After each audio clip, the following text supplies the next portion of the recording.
आज भारत का हर नागरिक देख रहा है कि कैसे भारत की नारी शक्ति की उड़ान को रोक दिया गया,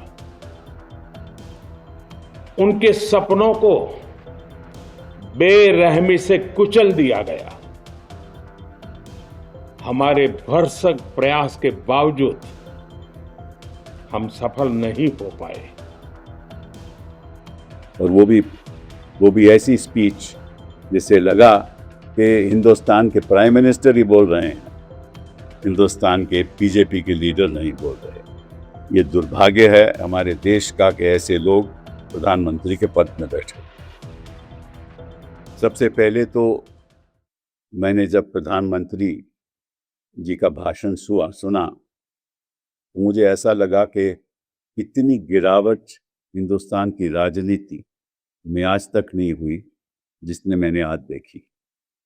प्रधानमंत्री जी प्राइम मिनिस्टर के नाते एक लगता था कि कई इलेक्शन रैली में अपना भाषण दे रहे हैं, और उनको भी मालूम है कि अभी इलेक्शन जारी है, 2 जगह इलेक्शन होनी है, और इसके बावजूद उन्होंने एक इलेक्शन स्पीच की, और वो भी ऐसी स्पीच जिससे लगा कि हिंदुस्तान के प्राइम मिनिस्टर ही बोल रहे हैं, हिंदुस्तान के बीजेपी के लीडर नहीं बोल रहे।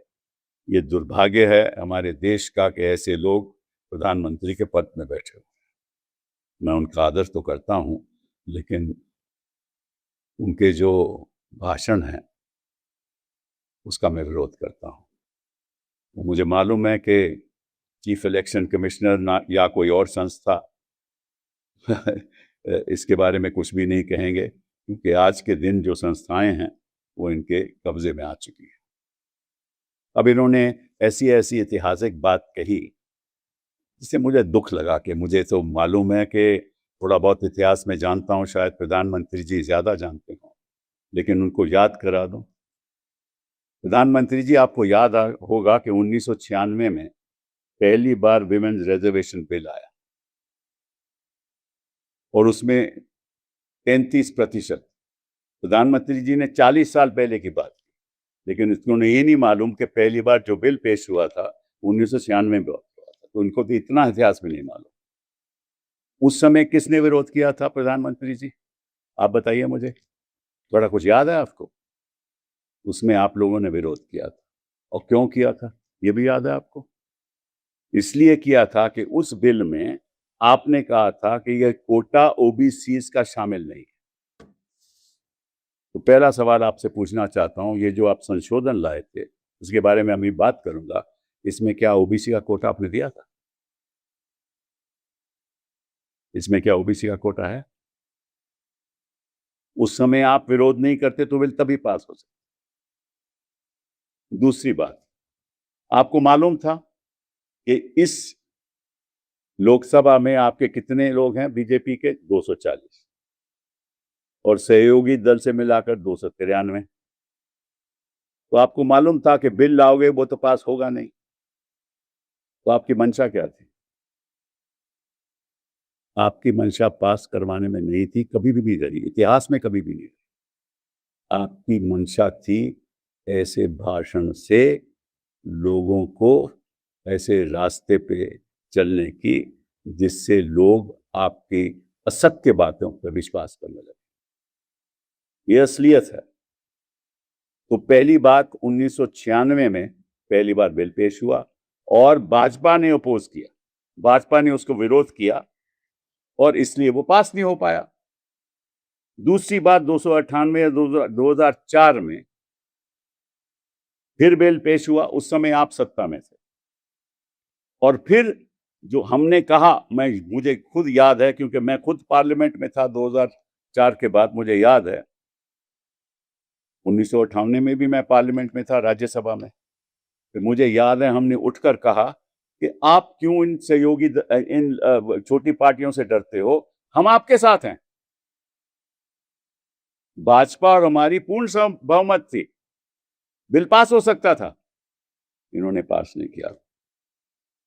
इससे कि जो समाजवादी पार्टी थी, आरजेडी थी, वो कोटा चाहती थी, तो उसके प्रति इन्होंने कहा कि चलिए छोड़ देते हैं बिल। उनकी कभी मंशा ही नहीं थी बिल पास करने की। ये 1998-2004 की बात कर रहा हूं। फिर 2008-10 में बिल पास हुआ राज्यसभा में, हम सत्ता में थे, लेकिन लोकसभा में पास नहीं हो गया, इन्होंने विरोध किया। तो जब जब हमने प्रयास किया बिल पास करने का, भाजपा विरोध करती रही, और जब जब ये सत्ता में थे और हम सहयोग दे रहे थे, तब से ये बिल नहीं पास कर रहे। तो झूठ कौन बोल रहा है और सच कौन बोल रहा है, ये तो देश की महिलाओं को पता चल जाएगा। जिस पार्टी को मालूम है कि ये बिल पास ही नहीं होना, तो बिल लाए क्यों भैया? तुम लाए क्यों? और दूसरी बात मैं इनसे पूछना चाहता हूं कि 2023 के संशोधन में, संविधान के संशोधन में सर्वसहमति के पास हुआ बिल, और उस सर्वसहमति के पास होने के पश्चात आपने देश को वादा किया कि 2026 के बाद जनगणना होगी, जनगणना के बाद डिलिमिटेशन होगी, और डिलिमिटेशन के बाद विमेन रिजर्वेशन होगा।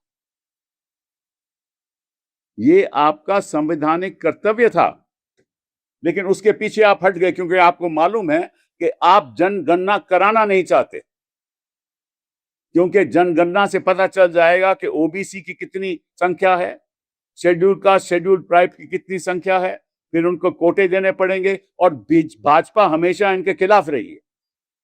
यह असलियत है आपकी। आप नहीं चाहते कि 2026 के बाद जनगणना हो, इसलिए आप इसीलिए बिल लाए। पता था आपको कि हार जाएंगे आप, इसलिए आपने एक भाषण देने की वजह से बिल लाए, ताकि इलेक्शन के दौरान आपको राजनीतिक फायदा हो जाए। लेकिन प्रधानमंत्री जी, शायद राजनीति में बैठे हुए लोग सच नहीं जानते, लेकिन इस देश की जनता सच जानती है। खासतौर पे इस देश की महिलाएं सच जानती हैं। आपने कहा कि जब जब भी रिफॉर्म, सोशल रिफॉर्म हुआ या कोई भी रिफॉर्म हुआ, हमने इसका विरोध किया। मुझे एक बताइए कि कौन से रिफॉर्म पे हमने विरोध किया? एक का उदाहरण दे दीजिए। रिफॉर्म तो हमने किया। जब नरसिम्हा राव जी प्रधानमंत्री बने, तो राजनीति में जितना रिफॉर्म उस सरकार ने किया और उस सरकार ने शुरुआत की, हिंदुस्तान के इतिहास में नहीं हुआ। हर सेक्टर हमने खोल दिया, प्राइवेट हो, टेलीकॉम हो, माइनिंग हो, हर सेक्टर। आज के दिन जो मोबाइल की वजह से हम एक दूसरे से हजारों काम कर सकते हैं, उसकी शुरुआत क्या भाजपा ने की थी? प्रधानमंत्री जी, जरा बता दीजिए देश की जनता को, काहे को ऐसी बातें करते हैं? अब अगर भाजपा की हैसियत से बोलते तो मैं कह भी देता कि आप झूठ बोल रहे हैं, लेकिन आप मेरी प्रधानमंत्री हो, मैं ये कह भी नहीं सकता कि आप झूठ बोल रहे हैं। अच्छा भी नहीं लगता। Subscribe to One India and never miss an update. Download the One India app now.